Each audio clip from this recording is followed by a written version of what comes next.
जो हमने कल स्टार्ट किया था, सबसे पहले इसको तो सिर्फ एक नजर पढ़ना है, याद नहीं करना। इंट्रोडक्शन में सिर्फ ये लिखा हुआ है कि ये सस्टेनेबिलिटी के बारे में कब और किसने सोचा। ठीक है, दो लोग हैं जिसके बारे में बात की हुई है। 1713 में कार्ल वेर्ज ने सोचा, ये एक जर्मन ऑथर थे जिसने सस्टेनेबिलिटी के ऊपर बात करना शुरू की। अब सस्टेनेबिलिटी क्या है कि आपने माहौल को साफ सुथरा रखना है अपने फायदे की खातिर। ऐसा ना हो कि लोगों की जरूरियात या लोगों को कल को मसाइल ना पैदा हो। मतलब डेवलपमेंट और अपने प्रॉफिट कमाने के चक्करों में, जैसे उसने दो टिम्बर इंडस्ट्री का जिक्र किया। टिम्बर इंडस्ट्री क्या है? जो लकड़ियां काट के घर बनाती है या जो लकड़ी का कारोबार करती है। अब वो कहता है कि अगर आप लकड़ी आपको जरूरत है तो जाहिर सी बात है दरख्त काटे जाएंगे। अब दरख्त अगर काटे गए तो एक क्लाइमेट चेंज आ जाएगा, और क्लाइमेट चेंज की वजह से आने वाली जो जनरेशन है उसको मसला हो सकता है। तो उन्होंने जर्मन में नाहाल टीशकिट के नाम से वो एक लफ्ज बोला जाता है जिसका मतलब सस्टेनेबिलिटी ही होता है। अब सस्टेनेबिलिटी का मतलब है कि आप माहौल को पायदार रखें, कायम रखें। सोशल इक्विटी, सोशल फेयरनेस होना चाहिए। अपने फायदे की खातिर ना माहौल का नुकसान करें ना लोगों का नुकसान करें, उसे ही सस्टेनेबिलिटी बोला जाता है। तो सस्टेनेबिलिटी बेसिकली किस पर अप्लाई हो रहा है? बिजनेस के ऊपर। और वो डायरेक्ट बिजनेस को कह रहा है कि भाई अपने प्रॉफिट कमाने के चक्करों में लोगों का ना बेड़ा गर्क कर दे, इसलिए आपने सस्टेनेबल काम करने हैं। ऐसे काम करने हैं जिससे माहौल खराब ना हो, उसके जिससे आपकी पोल्यूशन ज्यादा पैदा ना हो, जिससे आने वाली नस्ल के लिए कोई मामला, कोई मसला ना क्रिएट हो जाए। तो इसलिए सस्टेनेबिलिटी के ऊपर काम होना शुरू हुआ।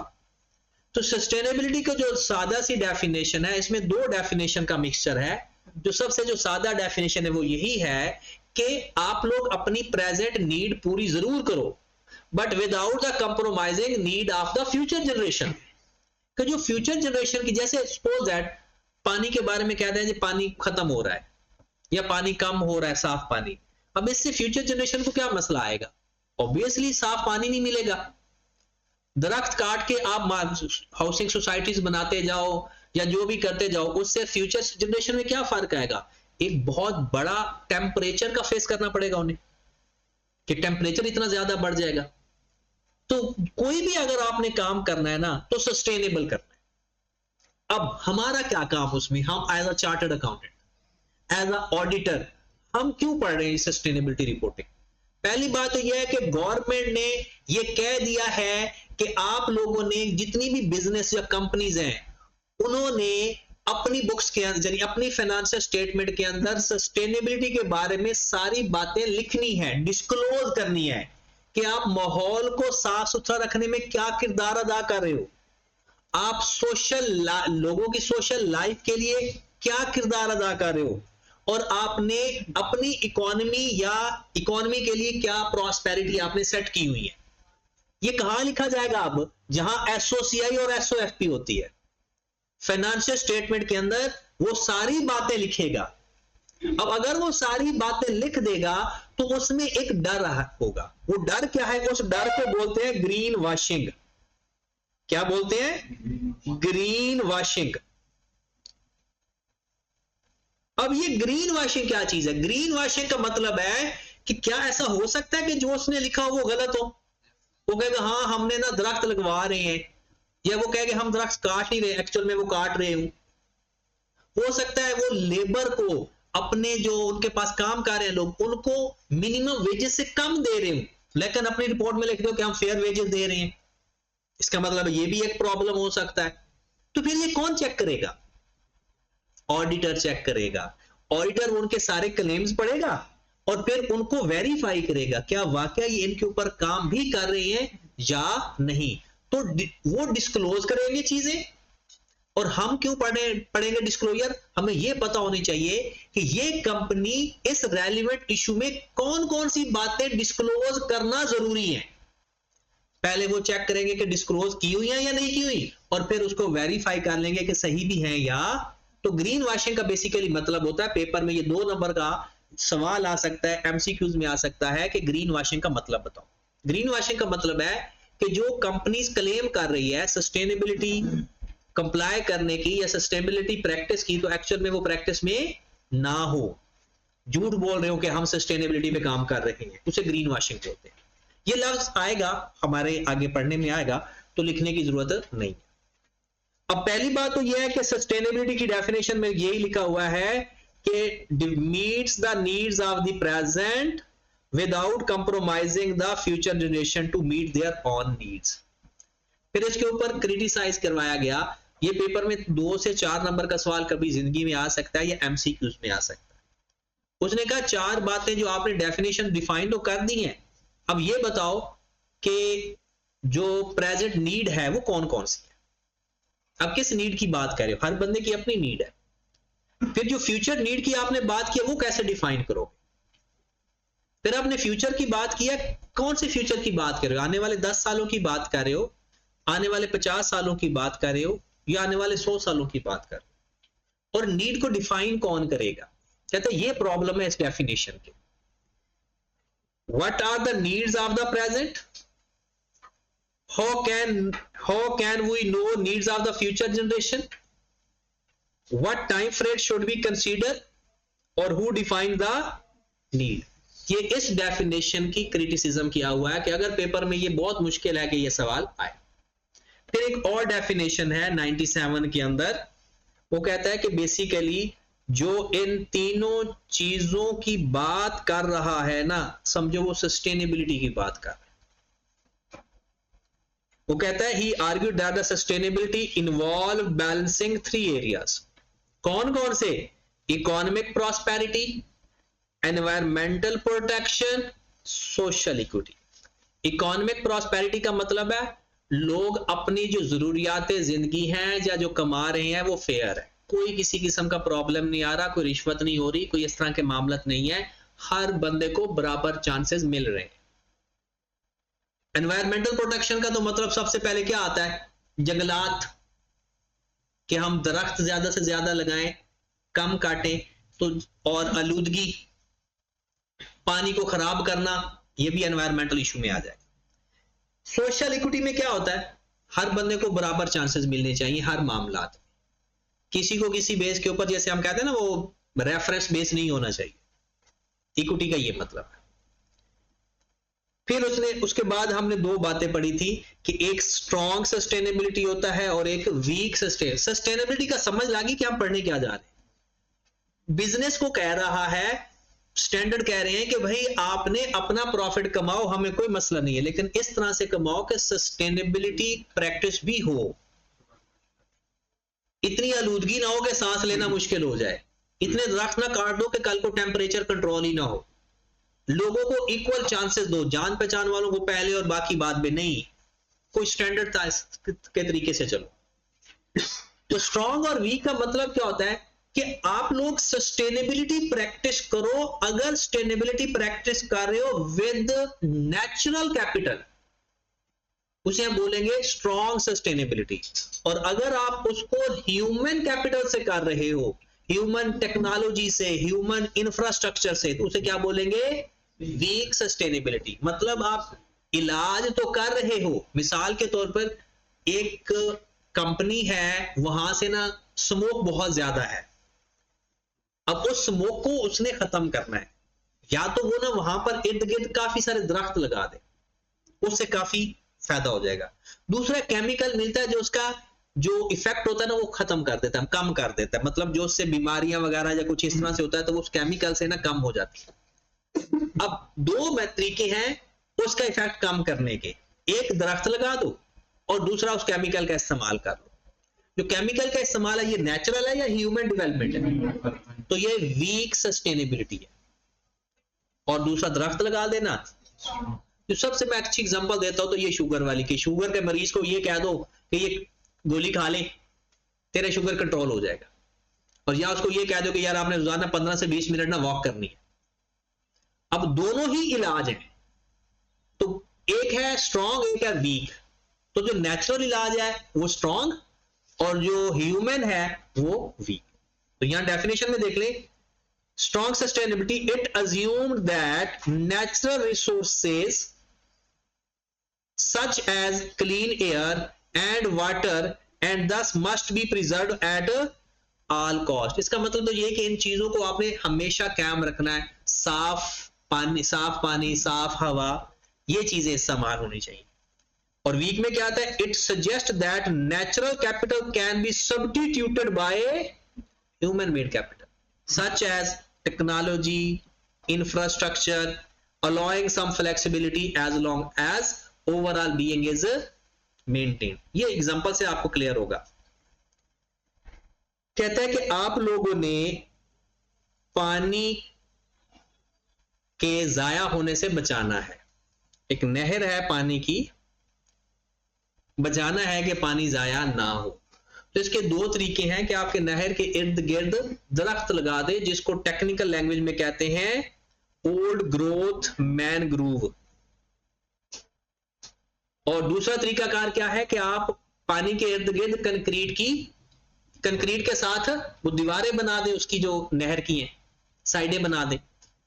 तो जो दरख्त लगाना है कहते हैं स्ट्रॉन्ग सस्टेनेबिलिटी है, क्योंकि ये एक नेचुरल तरीका है। और जो कंक्रीट के साथ काम कर देना है वो क्या होगा, ह्यूमन होगा। तो कहते हैं first preserve irreplaceable biodiversity and second trade natural capital for build capital, allowing its removal in exchange for the concrete sea wall.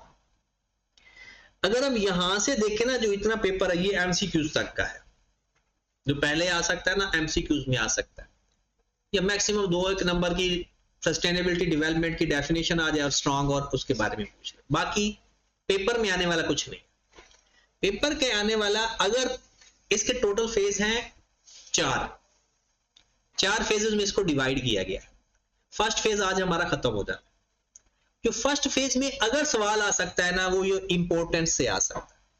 2 सवाल आ सकते हैं, इंपोर्टेंस और अगर आप सस्टेनेबिलिटी प्रैक्टिस नहीं करोगे तो आपको नुकसान क्या होगा। और ये 2 सवाल अभी हम पढ़ते भी हैं और इसकी प्रैक्टिस भी करते हैं। सबसे पहले इंपोर्टेंस ऑफ सस्टेनेबिलिटी। कहते हैं जनाब, आपने अगर देखें तो इंपोर्टेंस ऑफ सस्टेनेबिलिटी में 3 तरह से चीजें हैं जो आप डिस्कस कर सकते हैं। एक, सोसाइटी के लिए क्या फायदा होगा, सोसाइटी को क्या फायदा होगा। दूसरा, ऑर्गेनाइजेशन मतलब बिजनेस को क्या फायदा होगा। तीसरा, फाइनेंस प्रोफेशनल। जो सबसे ज्यादा पेपर में सवाल आ सकता है वो हमारा ही आ सकता है कि हम क्या करेंगे, हमें क्या फायदा होगा सस्टेनेबिलिटी प्रैक्टिस का।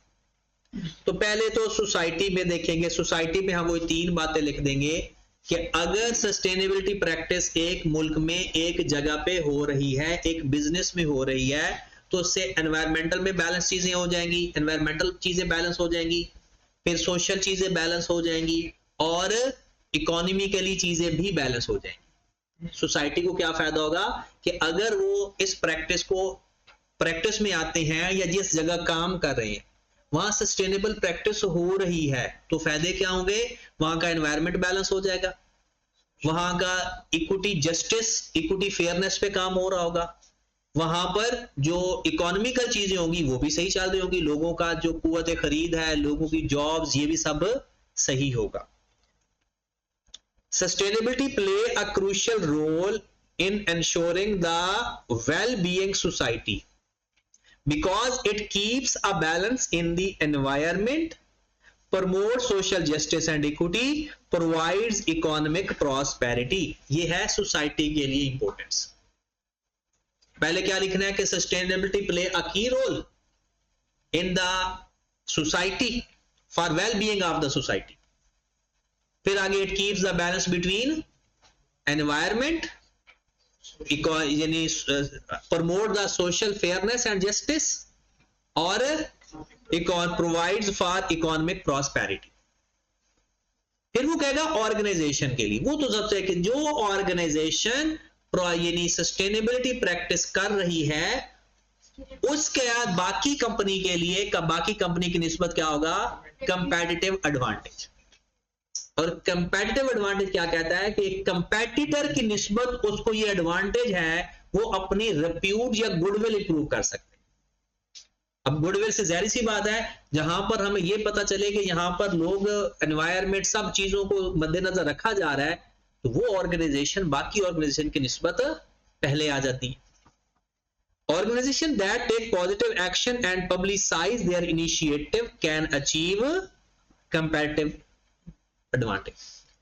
फिर आ गया हमारा का 5 चीजें थे। कहते हैं कि अगर सस्टेनेबिलिटी पढ़ के जाओगे, ऐसा समझ लो, अगर सस्टेनेबिलिटी पढ़ लोगे तो क्या फायदा होगा। सबसे पहला फायदा होगा कि आप एनवायरमेंटल रिलेटेड रिस्क आइडेंटिफाई कर सकोगे। जो आप पढ़ोगे ही नहीं तो आपको कैसे पता चलेगा कि ये चीज सस्टेनेबिलिटी में आती है। तो identifying, understanding and identifying the environmental risk. अगर आप सस्टेनेबिलिटी प्रैक्टिस करोगे, पढ़ोगे, तो आइडेंटिफाई भी कर लोगे, अंडरस्टैंड भी कर लोगे कि एनवायरमेंटल रिस्क क्या होते हैं। आगे क्या लिखा हुआ है, आगे ब्रैकेट में लिखा हुआ ना, such as climate change, water scarcity या सोशल इशू।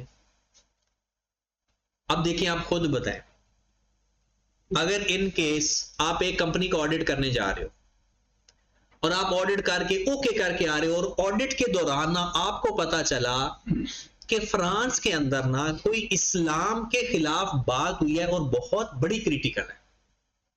अब ऑडिट कर रहे हो टोटल पेट्रोल पंप का, और आपको यह पता चला ड्यूरिंग ऑडिट के फ्रांस के अंदर एक मसला हुआ है कि जिसमें लोगों का जो इस्लामिक रिएक्शन है वो बहुत बुरा हो सकता है। पता है ऑडिट के दौरान आपने क्या चीज कंसीडर करनी है।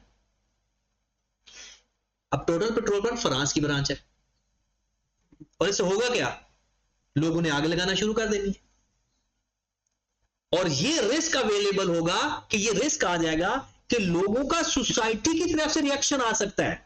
और ऑडिट करने के दौरान ये आप अपनी फाइनेंशियल स्टेटमेंट में लिखोगे कि भाई ये मसला हो रहा है, इसकी वजह से इसकी सेल पे भी फर्क पड़ सकता है, और इवन के इसकी गोइंग कंसर्न पे भी फर्क पड़ सकता है।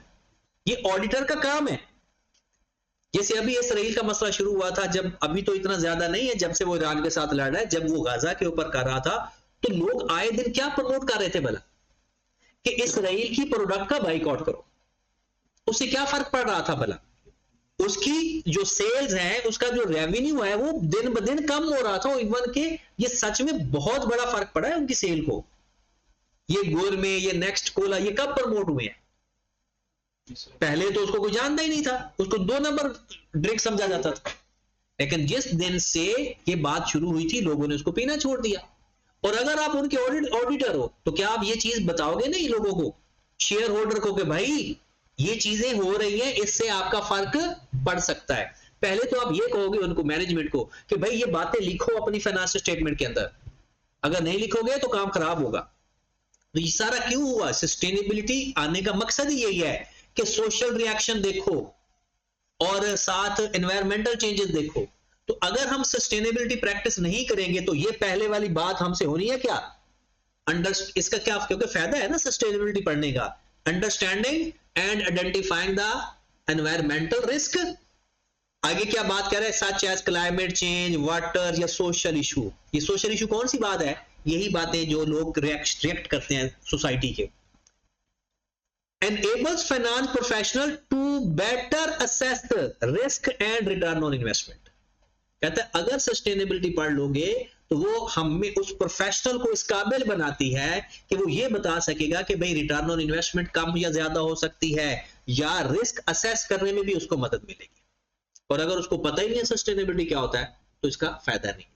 तो पहला क्या है, understanding and identifying the environmental risk that enable the professional accountant या finance professional to better assess the risk and return on investment। ये पहला उसको फायदा सस्टेनेबिलिटी पढ़ने का। दूसरा फायदा, with the growing emphasis on climate related disclosure, कहता है जैसे जैसे लोग इसके ऊपर अब जोर दे रहे हैं कि भाई ये बातें डिस्क्लोज करो, अपनी फाइनेंशियल स्टेटमेंट के अंदर ये मामलात लिखो।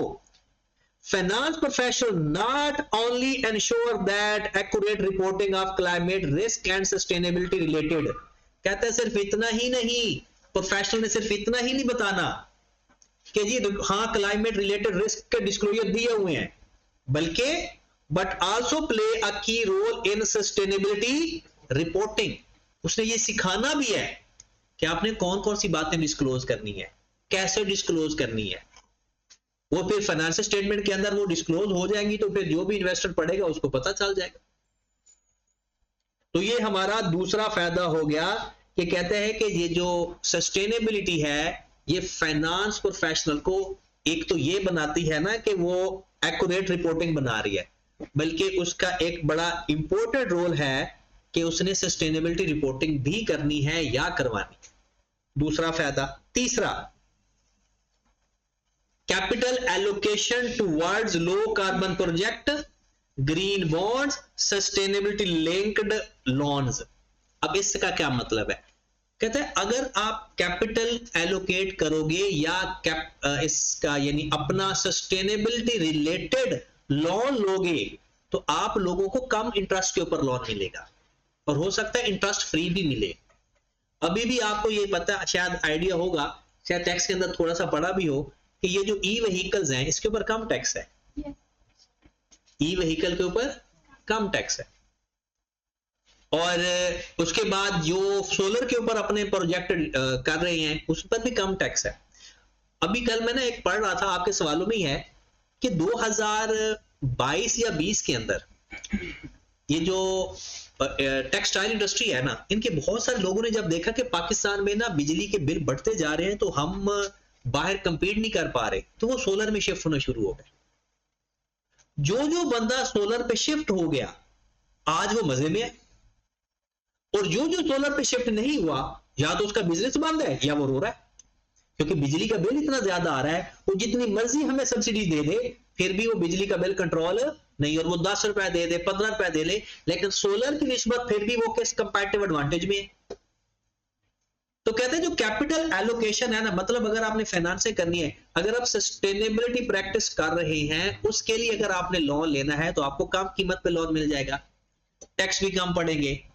और अगर आप जैसे आपको पावर प्रोड्यूस करनी है, बिजली बनानी है, या बिजली के लिए आपको कुछ सोर्स चाहिए, आपके पास 3 ऑप्शन है। एक ऑप्शन है कि आप यूपीएस लगवा लें, लेकिन जो यूपीएस होता है आपको पता है कि यूपीएस के लिए बहुत ज्यादा बैटरीज, बड़ी बैटरी चाहिए होती हैं, या अगर आपने बड़े प्रोजेक्ट पे काम करना है तो। दूसरा आपके पास ऑप्शन है जनरेटर, और अब तीसरा ऑप्शन है सोलर। अब सस्टेनेबिलिटी प्रैक्टिस किस पे होगी? सोलर में होगी।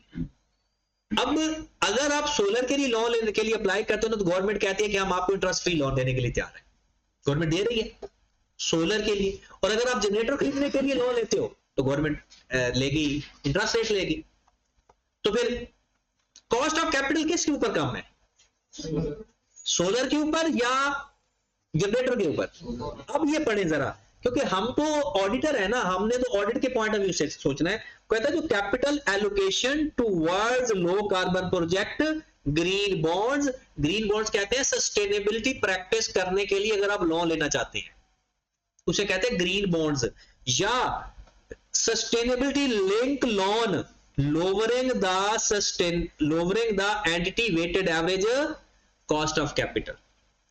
ये हमें भी पता चल जाएगा एज एन ऑडिटर कि जब कैपिटल अरेंज किया गया है फॉर द सस्टेनेबिलिटी प्रैक्टिस तो कॉस्ट ऑफ कैपिटल कम होगा, और अगर अदर प्रोजेक्ट्स पर कर रहे हैं तो कैपिटल कॉस्ट ज्यादा होगी। नंबर 4, प्रोफेशनल हमारी बात हो रही है, वो कहते हैं हमारे 2 काम है अभी, क्योंकि सस्टेनेबिलिटी नया है तो हम उसको बनाने में भी हेल्प करें, फिर उसकी इंप्लीमेंट करने में भी हेल्प करें।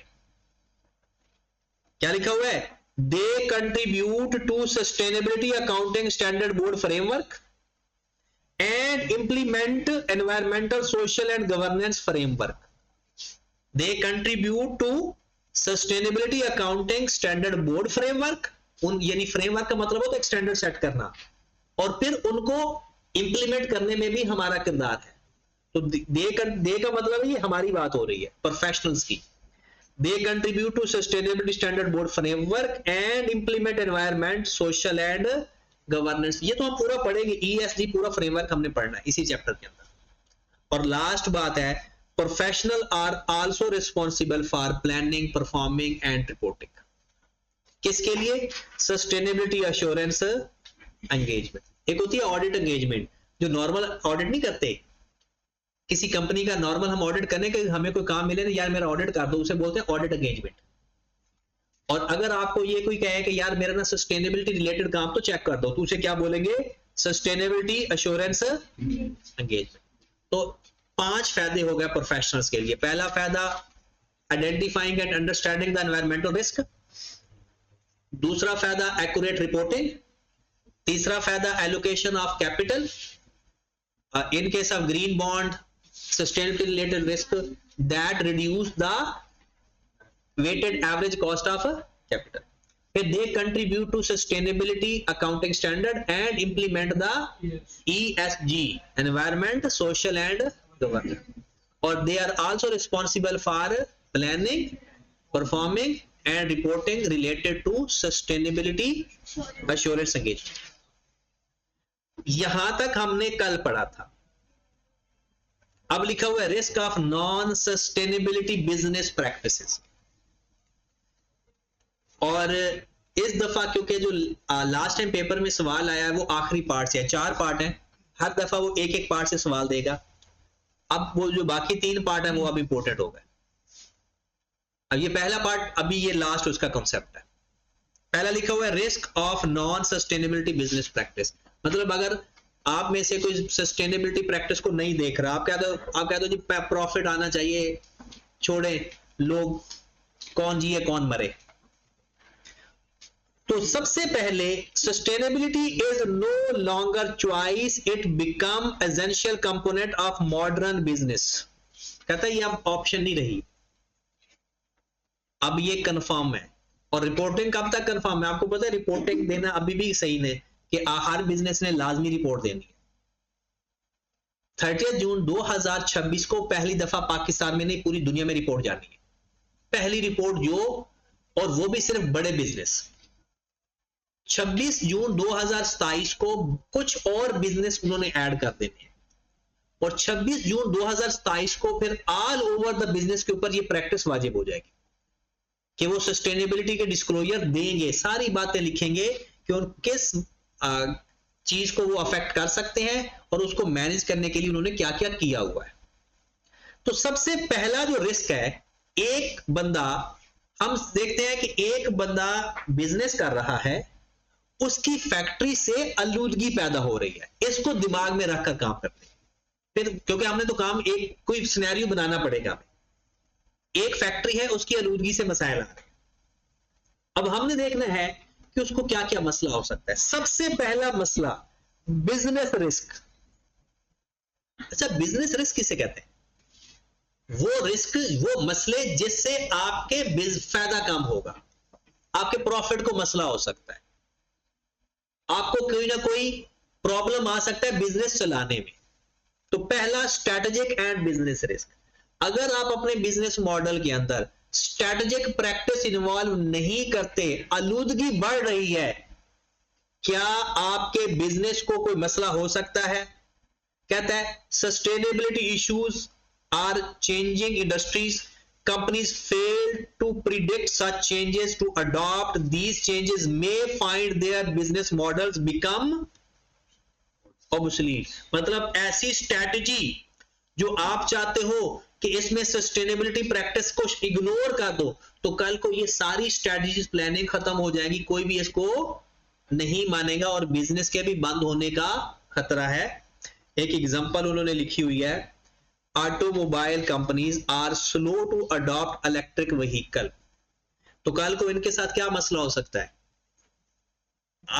आने वाले जमाने में आपको पता है इलेक्ट्रिक व्हीकल का दौर आना शुरू हो गया, तो ये स्कूटियां तो सारी मुझे लगता है इस पे ही हैं, वो तो उस पे है ही नहीं, शायद फ्यूल पे हो भी सकती हैं। अब इस चीज को वो कहते हैं कि अगर इलेक्ट्रिक व्हीकल ने, यानी ऑटोमोबाइल कंपनीज ने इलेक्ट्रिक व्हीकल के ऊपर काम ना किया तो आने वाले दिनों में ये खत्म हो जाएंगे। दूसरा, ये टेक्सटाइल का जो मैंने आपको एग्जांपल दी थी कि 2020 के अंदर जिस कंपनी, जिस टेक्सटाइल इंडस्ट्री ने सोलर लगवा लिए वो आज फायदे में है, और दूसरे खत्म हो रहे हैं, ऑब्सलीट हो रहे हैं, उनकी प्लानिंग स्ट्रैटेजी सब बेकार हो रही है।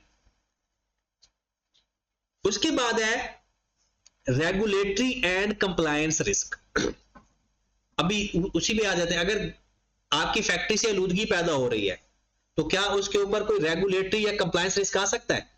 रेगुलेटरी कहते हैं कानून, तो कानूनी तौर पर वो जुर्म है, और अगर वो ये अपना इसको सही नहीं करेंगे तो उनके ऊपर रिस्क आएगा। और वो रिस्क में क्या होगा? क्या फाइन, लीगल कॉन्सिक्वेंसेस, यहां तक के restricted market access.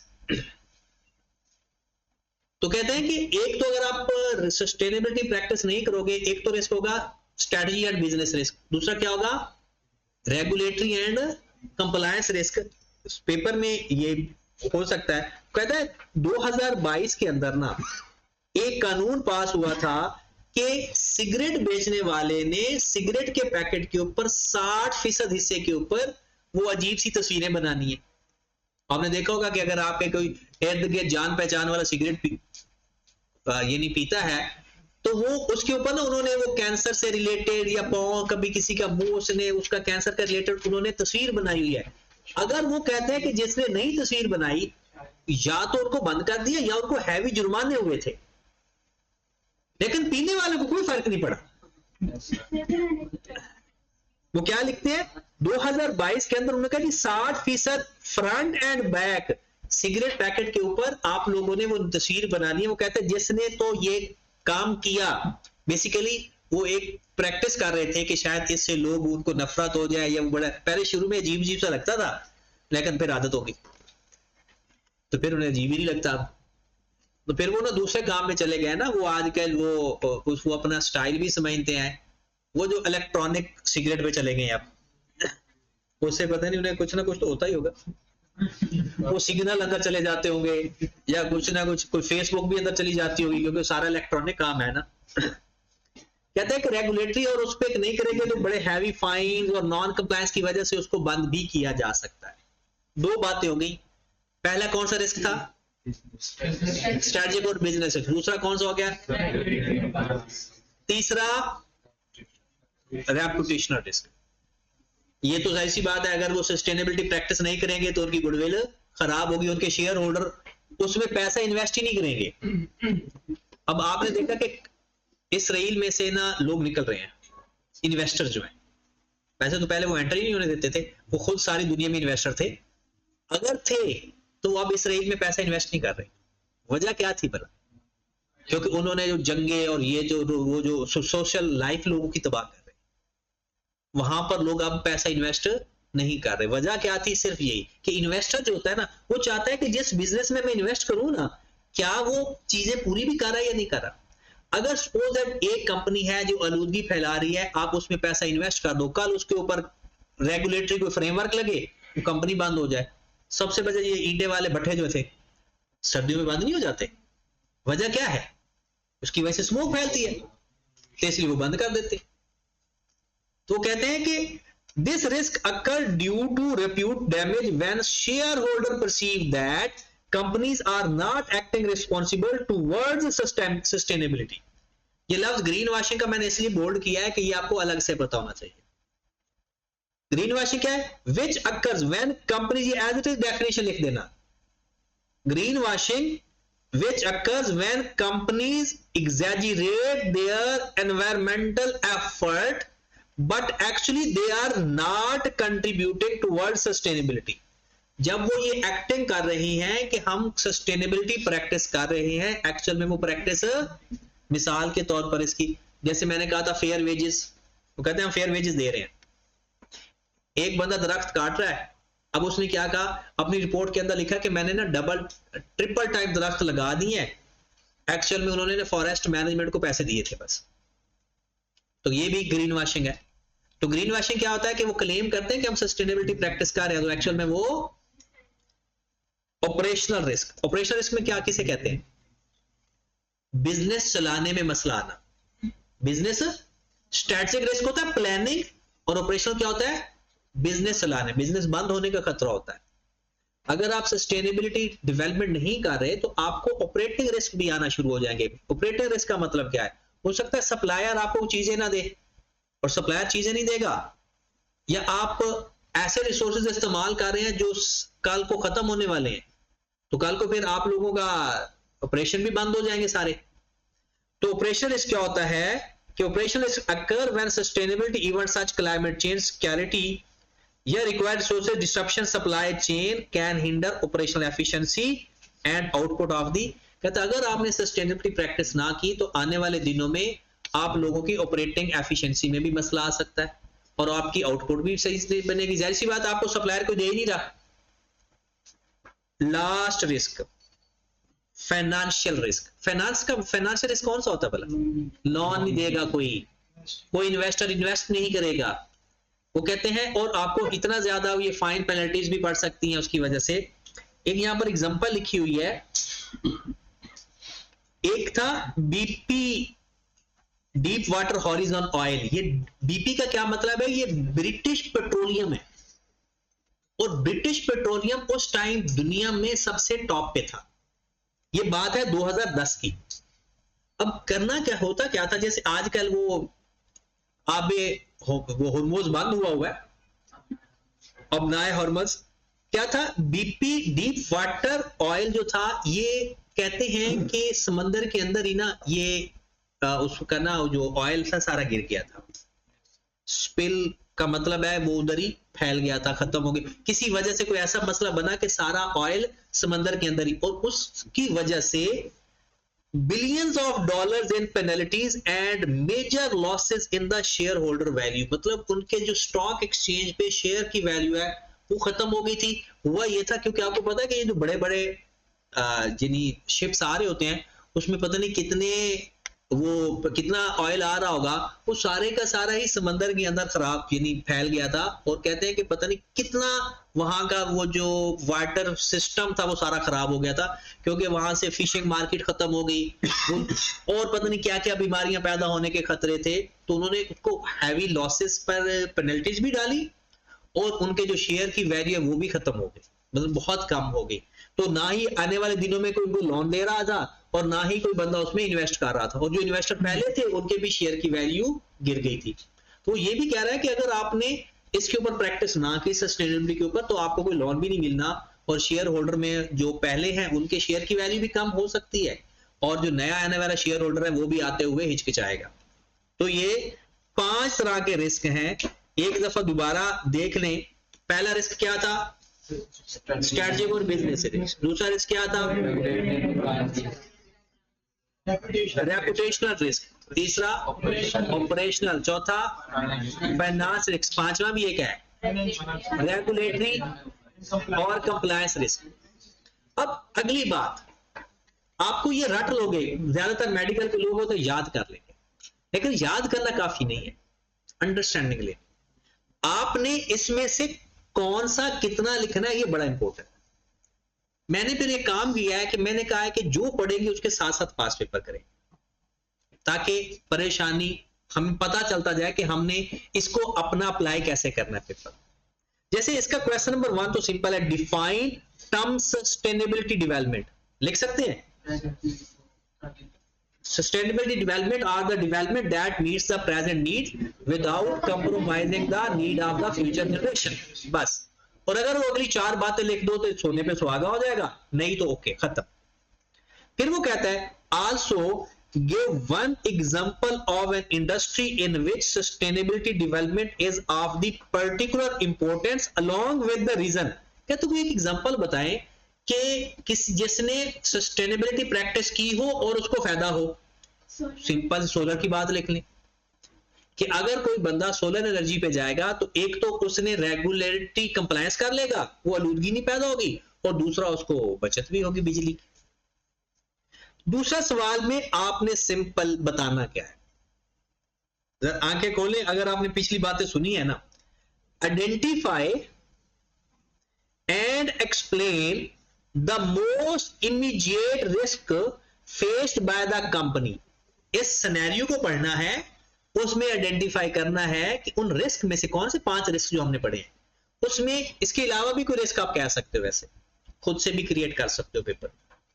Due to its failure to adopt the sustainability business practices provide justification for the identified risk. कहता है जो फिर आपने आइडेंटिफाई करना है ना, फिर ये भी बताना है कि क्यों आपने ये कहा सबसे पहले। और ये जो जस्टिफिकेशन होती है ना, वो क्वेश्चन लिखना होता है आपने, उसके अंदर रीजन लिखी होगी, आपका काम सिर्फ आइडेंटिफाई करना है। A global manufacturing of consumer electronic including smartphone, laptop and other personal devices has continued to focus solely on profit maximization। वो कहता है ये जो कंपनीज है ना, इलेक्ट्रॉनिक, स्मार्टफोन, लैपटॉप, इनका क्या काम है? solely on profit maximization without considering sustainability practice। इसमें कोई रिस्क नहीं है, इसमें तो उसने बिजनेस के बारे में बताया। कहते ये वाले बिजनेस ना सस्टेनेबिलिटी प्रैक्टिस नहीं कर रहे।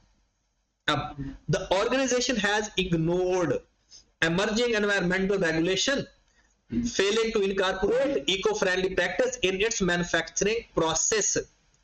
Recently, regulatory bodies have started implementing stricter environmental law, and failure to comply with these regulations could result in significant consequences। बताओ उन 5 रिस्क में से में कौन कौन सा रिस्क आपको मिला? रेगुलेटरी रिस्क तो है इसमें, रेगुलेटरी रिस्क है। क्यों?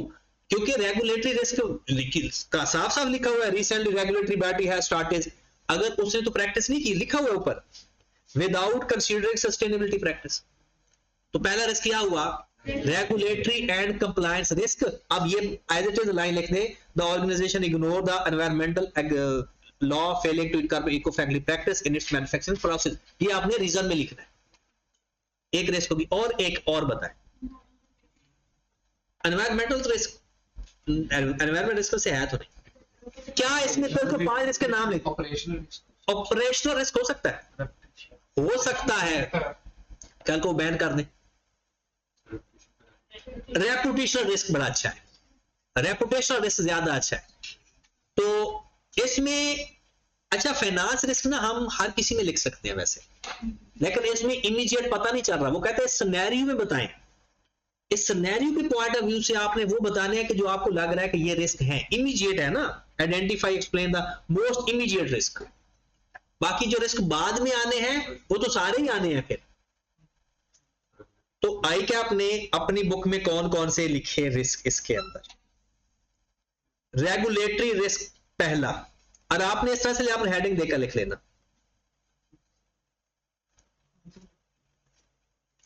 और आगे उसने वजह लिखी, when an organization fail to comply with existing या upcoming law and regulation particularly in relation to sustainability, this non compliance can result in legal penalties, sanction, operation restriction on bans. एक उसने ये लिखा। आपने सिंपल रेगुलेटरी रिस्क लिखकर आगे अपनी तरह से लिखना, जरूरी नहीं कि ये एज इट इज वर्डिंग हो। As it is wording main जवाब उसका ये है, और फिर आपने उसका ये जस्टिफिकेशन कैसे देनी है कि वो कंपनी प्रैक्टिस कर रही है कि विदाउट कंप्लायंस द सस्टेनेबिलिटी। दूसरा रिस्क वो क्या कहता है? The organisation operates globally where environmental regulations are becoming increasingly, the company has not taken proactive measure to align the sustainability practice, reducing the emission. ये वो बुक वाली बातें लिख रहा है, मेन उसने पूरे के अंदर एक ही लिख रहा है, therefore regulatory compliance risk is a serious threat. सिर्फ उसने रेगुलेटरी रिस्क लिखा उसने, क्योंकि लफ्ज इमीडिएट बोला है। अगर इमीडिएट ना बोलता ना तो फिर हम बाकी भी लिख सकते थे। इमीडिएट तो रेगुलेटरी रिस्क ही नजर आ रहा था। अगला सवाल देखिए, question number 3। Alpha limited, a football manufacturing company, claims to adopt sustainability business practicing। जरा ध्यान से, claim adopt sustainability business practice and promote sustainability through its marketing campaign. However, investigation have revealed that some of the company's suppliers are significant contributing to environmental damage and also involved in child labor। Green washing का जिक्र हम करेंगे, अगर वो ना भी करे तो हम करेंगे सोल्यूशन के अंदर, क्योंकि उसने क्या लिखा है? Define the term greenwashing. पहले तो सिंपल ग्रीन वॉशिंग के टर्म को डिफाइन कर देंगे, फिर identify and explain whether alpha limited is involve in greenwashing और नॉट। कहते आपने ये हम लिखेंगे यस इन्वॉल्व है, दो वजह से। एक तो जहां से वो चीजें ले रहा है ना सप्लायर से, वो एनवायरमेंट डैमेज कर रहे हैं और चाइल्ड लेबर में भी इन्वॉल्व है। Number 3, explain how non sustainability practice of supplier could impact alpha limited. उसकी वजह से हमें क्या रिस्क आएगा, एक रेपुटेशनल रिस्क आएगा और कंप्लायंस का भी आ सकता है, ऑपरेशनल, हाँ जब सप्लायर नहीं कर रहा तो ऑपरेशनल भी आ सकता है। बस इतना ही काफी है। नहीं आ तो सारे सकते होते हैं, हमने लिखने होते हैं जो इससे रिलेट कर रहे हो। और आईकैप पे अगर सोल्यूशन देखें तो पहले वो ग्रीन वॉशिंग की डेफिनेशन लिख रहा है, फिर इसमें वो भी कह रहा है यस, और आगे सिर्फ वो 2 बातें लिख रहा है कि वो सप्लायर उसके इन्वॉल्व है और चाइल्ड लेबर इन्वॉल्व। और इंपैक्ट में वो क्या लिख रहा है, सबसे पहले डैमेज द ब्रांड रेपुटेशन और leads to potential legal and regulatory complaints. ये उसने 2 लिखी। चले जी, अभी आज के लिए आखिरी सवाल, और आपने करना ये है कि ये पिछला चैप्टर, यानी ये अब इतना ज्यादा नहीं है, मेन तो इंपॉर्टेंस है और उसका इफेक्ट्स है, ये तैयार करके इसके 7 क्वेश्चन है, 4 क्वेश्चन अभी हम डिस्कस कर रहे हैं, इन चारों को डिस्कस करके अगले 2 क्वेश्चन ना आपने हाथ से लिख कर आने अपनी तरफ से, उसको फिर हम कल डिस्कस करेंगे ताकि हमें लिखना भी आ जाए। 5वें सवाल में क्या लिखा हुआ है, सिर्फ identify and explain importance of sustainability for society organisation. अच्छा अब जरा देखिए उसने क्या पूछा, इंपॉर्टेंस ऑफ सस्टेनेबिलिटी। हमने कॉपी पेस्ट करना है वो पिछला ही, लेकिन उसके अंदर बार बार हाईटेक लिमिटेड लिखते रहेंगे। मतलब अपने सवाल के अंदर हाईटेक लिमिटेड को ये चाहिए, उससे ये कर देगा, लेकिन बार बार जो नाम इस्तेमाल करेंगे ना, हर सेंटेंस या हर दूसरे सेंटेंस के अंदर ना हाईटेक लिमिटेड और बातें सारी वही लिखनी है, कॉपी पेस्ट।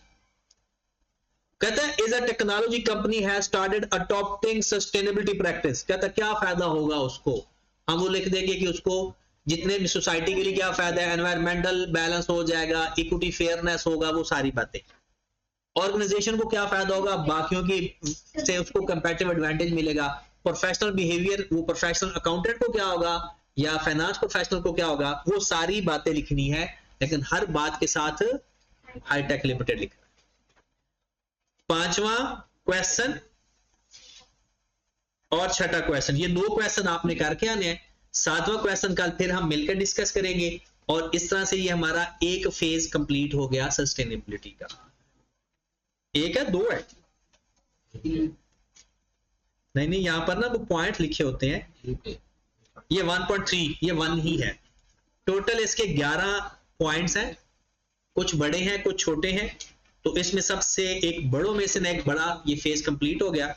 और इसके जो नोट्स है ना, फिर मैं ना वो किसी और तरह से शेयर कर देता हूं आपको।